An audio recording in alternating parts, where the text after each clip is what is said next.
Ijaarsonni maqaa misoomaatiin Oromiyaa keessatti gaggeeffamaa jiran akkuma kaleessaa har'as duguuggaa sanyii fi eenyummaa Oromoo irratti kan xiyyeeffatedha jedhan hayyoon. Harka fuunee ashamaa jaalatamtootaa fi kabajamtoota maatii Jiruu Miidiyaa nageenyi keenya bakka jirtanitti isin haadha qabu isiniin jenna. Odeeffannoo maqaa misoomaatiin ijaarsa Oromiyaa keessatti gaggeeffamaa jiruun wal qabate guutuu isaa qabadhee isiniif dhiyaadhee jira. Hamma xumura odeeffannoo keenyaatti nu faana tura. Akkasuma like, share namoonni Jiruu Miidiyaadhaaf haarawaa taatan yookaan subscribe hin godhin subscribe gochuudhaan maatii Jiruu Miidiyaa akka taatan isiniin jenna. Mootummaan Itoophiyaa maqaa ani mootummaa Oromooti jedhuun ilmaan Oromoo buqqisuu fi ajjeesuu akkasuma immoo duguuggaa sanyii uummata Oromoo irratti raawwataa jiraachuun ni beekama. Ijaarsonni maqaa misoomaatiin Oromiyaa keessatti gaggeeffamaa jiran akkuma kaleessaa har'as duguuggaa sanyii fi eenyummaa Oromoo irratti kan gaggeessanidha jedhan hayyoon. Hayyoonni Oromoo tibbana OMN irratti dhiyaachuudhaan dhimma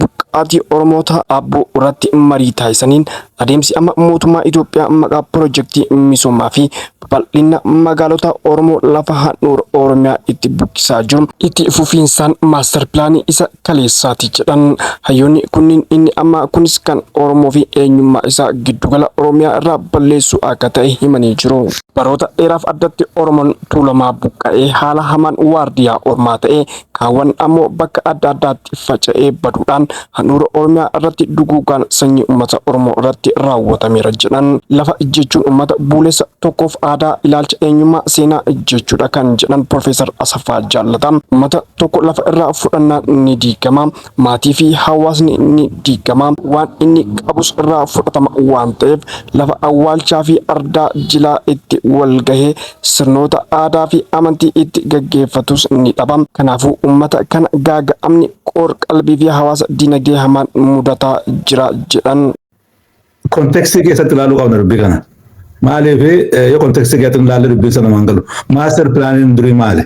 Maaster pilaanii fi maaster jenoosaayidii jedhamayyuudha. Yeroo gabaabsanii wanti kun wanti walafaa ka'ee gaafa mootummaa OPDO fi mootummaa TPLF jalqabame miti.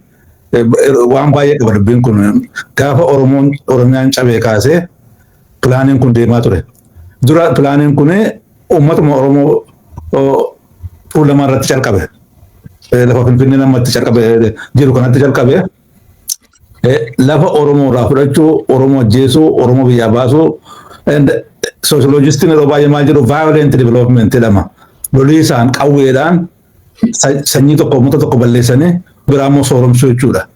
Accumulation by eviction. Warra sanarraa fudhatanii warra kaan ittiin sooromsu.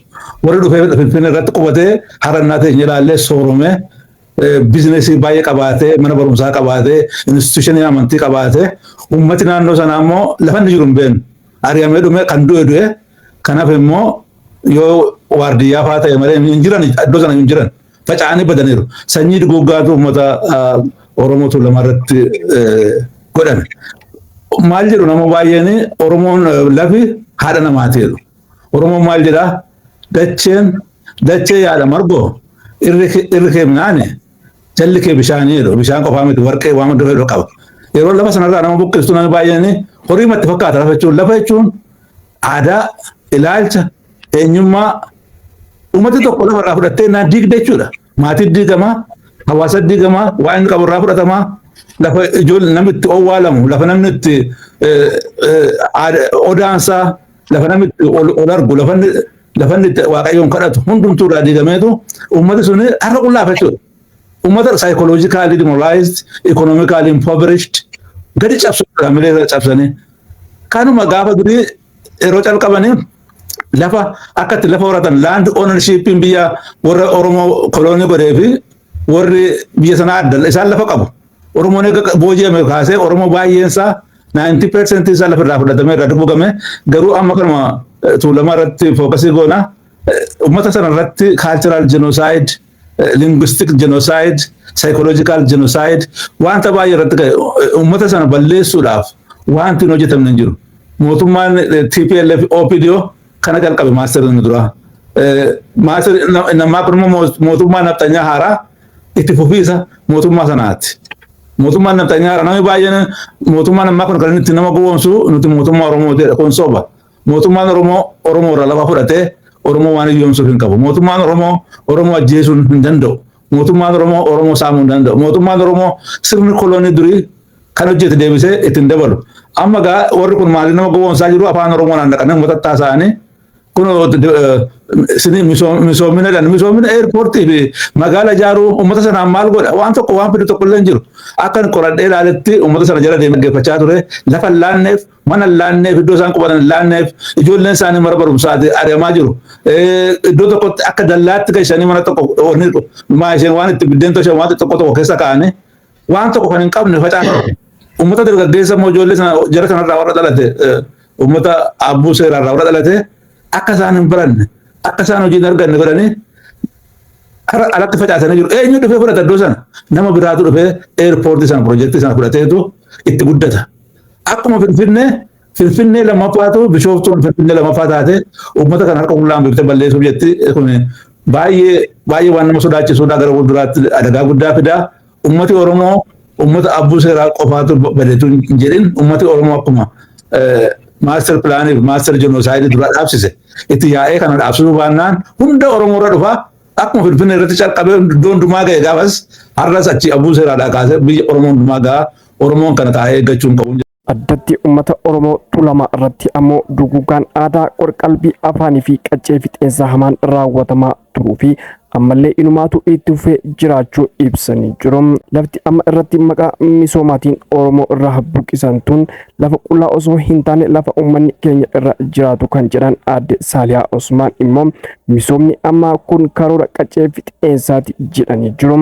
Pirojektiin amma mootummaan uummata ittiin buqqisuuf deemu ulaagaa misoomaa kan hin guunne uummannis bu'aa achirraa argatu irraa tasallee kan itti hin mariisifamnee fi ittis hin amanne jedhan kallattiidhaan uummatichaa fi eenyummaa isaa handhuura biyyattii irraa facaasuuf kan deemu waan ta'eef fudhatama akka hin qabne dubbatanii jiru.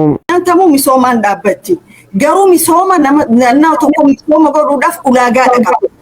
Lafti tun lafa qullaati lafa uummanni keenya irra jiraatu. Mootummaan uummata isaatii yaadu publicly gabbee uummata mari'achiisa. Uummata keenya kanaatti waa godhuu barbaada.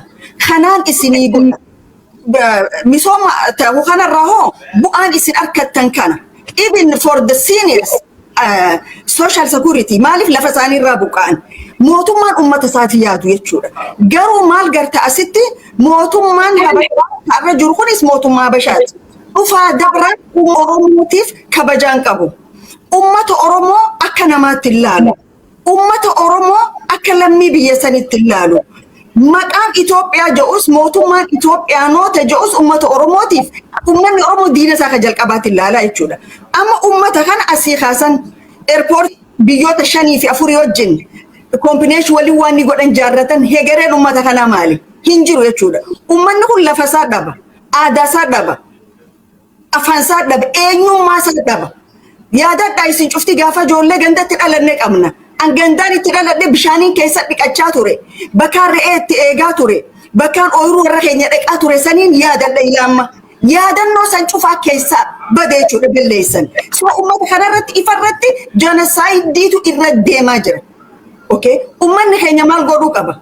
Wanni kun balaadha. Oromiyaa bakka lama cabsuu pilaana Ihaadig lafa kaa'eedha ka deemaa jiru. Oromiyaa bakka lama cabsanii eenyummaa Oromoo walakkaa tanaa balleessanii warroottan biraa fidanii sababa maaster pilaanii amma deemu eerpoortii fi maarsitii jedhan tan uumanii saba aadaa biraa aayidentitii adda addaa fidanii itti gannaqan jechuudha. Qunnamtiin uummata keenya biriijiin uummata keenya walii hidhu achi cabe jechuudha. Gaafa sirna duriin lafa isaatirraa buqqa'aa ture bakka itti dheessu qabaachaa ture. Bakki itti dheessu baha Oromiyaa dheessan kibba baha Oromiyaa kibba Oromiyaa dheessa. Arra bakki itti dheessu hin jiru. Bakki mataa jala kaayyatu hin jiru. Maaliif Oromiyaan akkanuma weeraraa jirti waan ta'eef. Kanaaf uummanni keenya arra addunyaan lafarra walolaa jirti. Afar naannoo bal'ifachaa jira. Weerartoonni barree naannoo bal'ifachaa jiran. Isa haga eessaa kiyyechaa jira. Amaarri Wallagga guutuun kiyyechaa jira. Uummata isaaniitu mootummaa naannoo isaanii kililii isaaniitu hojjechaa jira. Nuti lafa teenya gadhiifnee where are we going to go? Eessa deemna? Eessa dhaquu deemna? Kanaaf uummanni kabajaa isaa barbaadu uummata lafa isaati irra jiru. mootummaa kun ajjeesa dirooniin anuuni balleessa kana liigaan sana maaliif lafa Oromoon jaalatu mootummaan kun kanama gaddisiisu garuu ka gurguru Oromoo ka bitu Oromoo naggaadeen jidduu jirtu Oromoo kana jechuudha ka garaa si balleessu kana so ummanni keenya dhaabbachuu qaba ummanni tuulama akka kalee kophaa sawaanni ta'e tarra kophaan jiru Oromoon guutuu miidhama keenya jee wajji dhaabbachuu turre jira akka Oromoo walii dhaabbachuu dhaqamna. Itti dabaluunis karoorri piroojeektii mootummaan handhuura Oromiyaa irratti bifa kanaan ijaaraa jiru Oromiyaa bakka lamatti addaan kutuudhaan akka uummanni Oromoo walitti hin dhufne gochuudha jedhan uummata buleessa dhala isaatiin wal horee waggoota dheeraadhaaf eenyummaa isaa achi irratti ijaaraa ture kanaaf beenyaan eenyummaan isaa baduuf deemu kan bakka bu'u hin jirre kan jedhan Profeesar Darajjii Hawaas immoo waan nama gaddisiisu abbuu maqaa ashaaraa lee piroojeektii jedhame kana keessatti akka hin hammatamne waan godhameef waggoota muraasa booda maqammaan isaatu badee dagatamuuf deema jedhan.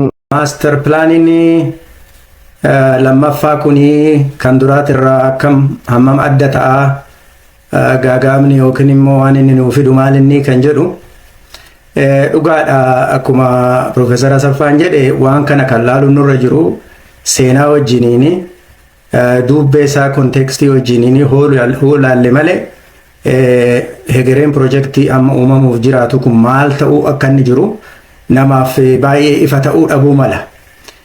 Wanni seenaa kaasnuuf waan kalee arganirraa waan boruu maal ta'uu malaa jenne asuma achi tilmaamuu dandeenya jechaadha. Akkuma beektan cabina Oromoo impaayera Itoophiyaa keessatti Oromiyaan galuurraa kan ka'e uummanni keenya gaaga'amni guddaan tokko kanirra ga'e hoo jiraate buqqa'iinsa akkuma dhufanii keessattuu magaalaa naannoo Shaggarama jennuu yookiin Finfinneedhaan kana hoggaa qubatan lafti suni lafa duwwaan turre uummata turre uummata Oromootu turre ture. Inni kuni akkuma jirutti buqqa'eeti har'a hoggaa 150 booda Shaggar waan ishiin fakkaattu hunda keenyaafuu ifaadha. Kanuma isuma kana laaluu qabna jechuudha. Hegereen boruu dhufu kan amma naannoo Bishooftuu kunis sanarra daran hoo ta'e malee sanii gadi ta'uu hin jiraatu jechaadha. Maali inni piroojeektichi irra caalan isaa kalee qawweedhaan nu cabsanii uummata keenyarraa lafa fudhatanii bakka danda'anitti uummata yes buqqisaniiru. Kanarraa immoo kan adda isa godhu kan qawweedhaan qofaa nama buqqisanii miti. An qawweedhaan nama fixanii uummata keenya fixuu hin dandeenye. Uummata keenya amma maqaa guddina jedhuun tanaan duras guddina jedhamee heddugaleessa kana keessatti kan ijaaramu hundumtu kan Oromoo buqqisan kan aadaa isaa dhabamsiisan afaan isaa dhabamsiisanii warra biraatiin bakka buusan ta'ee nutti argama. Wanni nu sodaannuuf piroojeektii kana waan biraa odoon ta'in seenuma kanatu dabalamee dhufaa jenneeti. Sanirraa immoo hin hanqatu uummanni keenya har'a mirga isaatii hoonfalmanne nutti dhufaa jiru kan kaleessan daran ta'aa jechaadha. Egaa namni lafa hin qabne biyya hin qabu waan biyya jennee haasofnuuf waan jiru waan Oromiyaa jennee haasofnuuf illee waan jiru natti hin fakkaatu. Lafti bu'uura biyyaati. Oonani lafa hin qabaadha oonani qe'ee hin qabaanne biyya hin qabu ani akkasittan fudhadha. Afaan hin qabaadhu aadaa ittiin boonu kana hin qabaadhu. Har'a santu ta'aa jira. Kanaaf kan kalee sunillee malaanuu akka natti fakkaatutti karaa abbootii kara 30 kana buqqiseedhaan maaster pilaaniin yeroo calqabaa sun maaster pilaaniin bara wayyaanee fi OPDO ijaarame sun kanarraa kun garuu sanii miti magaala eerpoortii jedhanii kan mamma boolee kana doon ta'e kan isa dachaa 5 ta'utu ijaaramuuf jira. Magaala airport city jedhamutu ijaaramu jira. Magaala wajjin immoo waan inni dhufu magaala biraatitti dachaadhaan maaster pilaaniin qophaa'ee Shaggar irraa hamma dhaqee Adaamaa gahutti magaala guutuu ta'uuf jiraata jechaadha. Magaala guutuu kana keessatti Oromoon abbaa biyyaa karaan itti ta'u hin jiru. Maaliifuu haalli ikonomii uummata baay'ee harkisuuf jiraata bakka hundaa'u. Kun jechuun ummanni keenya dachee isaatirraa buqqa'ee aadaaf duudhaan isaa badee gaaffiin Oromoof Oromiyaa jedhan kuni gaaffii guddaarra oolaa jechaadha. Suni nu sodaachisuu qabu. Waan akkanumaan propagaandaa fi haasofnu doonteen dhugaa lafarra jiru. Har'a kana uummanni kun akka viidiyooti nutti agarsiiste kan agarsiisu uummata har'a maaliif na buqqistanii yoo na buqqistan immoo wayillee naa godhaa jedhu kanallee haguuggaadhaan dhoksaadhaan wanni isaan godhaniif baay'ee tokko kan ajandaa addaa duuba jiraachuusaa ifatti agarsiisa jechaadha. Uummanni Oromoo haala ulfaataa keessa waan jiruuf yeroon itti walitti dhufanii mari'atan amma kan jedhan obbo Raayyaa Caalaa sabboontonni ilmaan Oromoo warri kaleechas uummata kanaaf gatii baasaa ture walitti dhufee dhugaa fi iftoominaan mari'achuudhaan furmaata laachuu akka qabu waamicha dhiyeessanii jiru. Oromoon diinaan marfamee waan jiruuf qophaa fiiguudhaan homaa fiduu akka hin dandeenyes dubbatanii jiru. Oromoon seenaarraa barachuu qaba. Dargaggoota baroota darban irraa deebuudhaan qaamolee kaleecha waggoota 27 guutuu warra TPLF wajjin uummata keenya saamaa ajjeesaa ture aangootti waan ol baafneef har'as warruma sanitu nu dararaa jira. Yakkamtoota aangootti ol baasuun Oromoo kafalchiisaa jira kan jedhan Injinaar Kamaal Ganamoo gama isaaniitiin ammas dogongorri wal fakkaataan akka irra hin deebi'amne of eeggannoon akka barbaachisu dhaamanii jiru. Itti dabaluunis Oromoon haala jarmiyaadhaan ijaaramee hidhata ofii ittisuu qabas jedhanii jiru. Dargaggoota aabboo akka hin jiraannes akka hin barannes godhanii jiru. Iddoo misooma kanas akka ormi dhufee fudhatu gochuudhaaf deemaa jiru. Bishooftuunis akkuma Finfinnee Oromoo of irraa dhiibdee balleessuuf deemti kan jedhan Profeesar Asaffaa Jaalataa miidhamni uummata Oromoo abbuurra amma gahaa jiru kun uummata Oromoo hunda bira gahuuf waan deemuuf Oromoon hunduu kana hubachuudhaan tokkummaadhaan dura dhaabbatu qaba jedhanii jiru.